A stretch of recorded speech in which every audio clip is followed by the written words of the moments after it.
It's interesting at the moment, obviously, with Tevez coming in. Tevez is a wonderful player when he drops off and he makes it look easy. He's got a big debt to pay back to the City fans tonight. Is tonight the night he's going to do it? But I think it's all. There's a script there, and it's. It just to me it shows the fact that City all love Tevez again. Just shows the moral repugnance of the whole thing. It's just like he wouldn't at United, that wouldn't have happened. But City are so desperate to win the league that they're prepared to tolerate anything. Whereas for me, like there are things that are more important than winning. Pardon? For me, the things are more important than winning. What's more important than winning?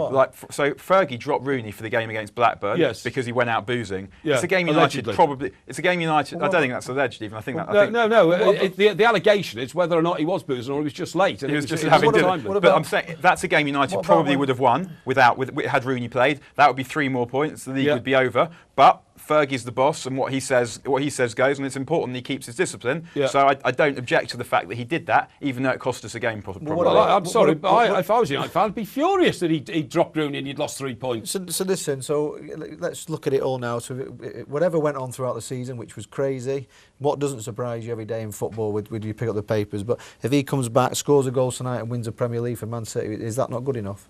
It depends. I mean, it depends who you are. I mean, not for me. It's about picking the truck. That's why it's a big, massive game today. You make mistakes, whatever it was. 20 minutes to say massive. But I thought the way Man City went about the business was great. This is the fee. People have got to buy that. No one came in with the fee. He couldn't match his wages. He had to come back and eat a bit of humble pie. One thing what Tevez does all the time is plays and gives 100%. You can never take that away from him. So tonight, it's just a good job we rested him. Yeah, OK. Well, let's have a look at Tevez's record then. We've got a graphic here which will explain exactly what his contribution to the respective teams in Manchester have been. First time round at Manchester United, 99 appearances, 34 goals, 1 in 3 done. That's not particularly impressive, is it? Well, I said before that Tevez wasn't that good at United. He scored a lot of important goals coming off the bench towards the end of games, but in terms of his actual all-round play, he was playing with Ronaldo, with Berbatov, with Scholes. His first touch was very obviously not as good as theirs, and he's very, very slow. But with City, he's come on. He's a much better player now than he was when he was at United. He's probably when he first came, he's a centre of attention. He's a main player, and and he's managed to come back here now, and he's a top player for City. He's what it is with City, right? What people have to get round. It's all right saying not all the money and all this. These owners have come in. And to have an idea, and I work at the club, to have an idea, they've tried to compete with the best, so they've had to entice the best.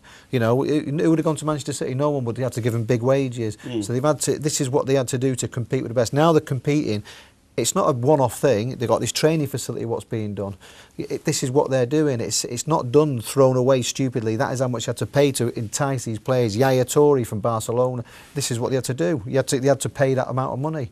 I don't blame City for doing it. I blame the rules for allowing it, though. But you look at the flip side of it now. Tottenham Hotspur, they're just that little bit of a step away. They won't break the wages to bring any other players in. So will that not make? Well, they can't afford to. But that's why, as I was saying when we were off air, that I think there should be a salary cap, and there should be a limit to the amount of players that any club can sign in one summer. Yeah, but that's all been thought about, and it doesn't work. That's all been thought about. No, you can make it work. I mean, it works in America. The reason it doesn't work is because there's the vested interests, and the money it'll stop the money getting passed around quite as rapidly. And that's why they will never do it. I think any man who's got billions who wants to spend on a football club should be allowed to be honest. I think it's the free market. Yeah, exactly. But then football's just like winning the lottery, really. Yeah, but Manchester United have spent money. Right, but they've spent money that they've generated by supporters.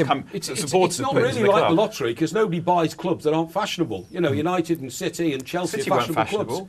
Sorry? When was City fashionable? City have been fashionable for 30 or 40 years. No, 30, 40 years ago, City were fashionable. But when City were bought, they weren't fashionable. They weren't a top club. They were just they were available. They are. They weren't winning things. I agree. But even though we're down in the 3rd tier of English football, they still had about the 7th or 8th biggest crowds in this country. Of course they did. They're a club. But, I mean, what I'm saying is, Blackburn were much luckier to find themselves a benefactor than Manchester City because Manchester City were a proper club. Yeah.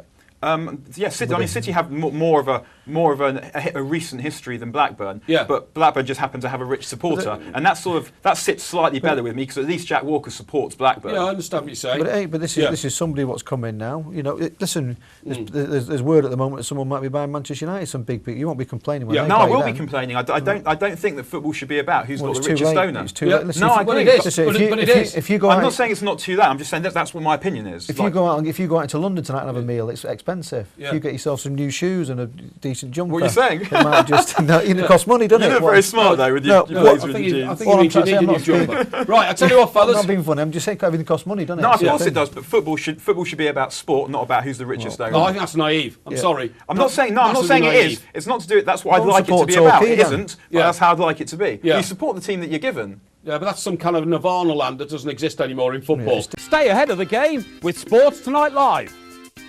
Don't miss a thing. Subscribe to our YouTube channel.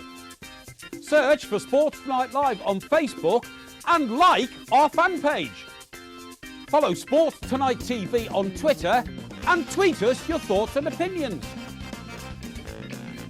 Sports Tonight Live, it's the platform for the fans.